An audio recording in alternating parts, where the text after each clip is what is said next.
Karachi arts council of Pakistan میں جشن آزادی کے حوالے سے پاکستان زندہ باد کانفرنس کا انعقاد کیا گیا، جس کی صدارت وائس چیئرمین ادارہ نظریہ پاکستان مشاہد حسین سید نے کی۔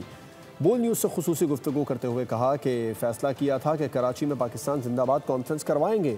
اس وقت بول نیوز کے نمائندے خرم گلزار مشاہد حسین سید کے ساتھ موجود ہیں، ان سے بات کرتے ہیں۔ خرم، کیا کہنا ہے مشاہد صاحب کا؟ جی بالکل، جشن آزادی کے سلسلے میں ایک تقریب آج پاکستان آرٹس کونسل کراچی میں منعقد کی گئی ہے، جو کہ پاکستان زندہ باد کانفرنس ہے، جس میں مشاہد حسین سید صاحب موجود ہیں، ان سے بات کرتے ہیں۔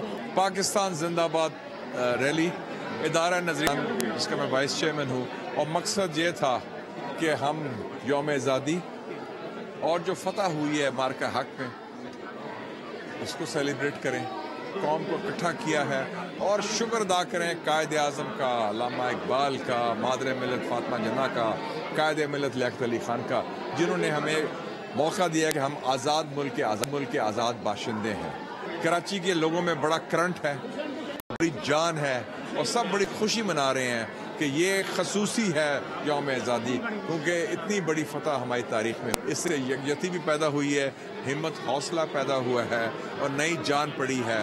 قائد اعظم کی روح یقیناً بہت خوش ہوگی، اس لیے ہم کہتے ہیں پاکستان زندہ باد۔ مشاہد حسین صاحب کا کہنا ہے کہ جو فتح ہوئی ہے اس میں وہ بالخصوص پاکستانی قوم اور خاص طور پر پاک و فوج کا شکریہ ادا کرتے ہیں کہ انہوں نے سبسکرائب کریں اور بیل دبائیں تاکہ کوئی خبر رہ نہ جائے۔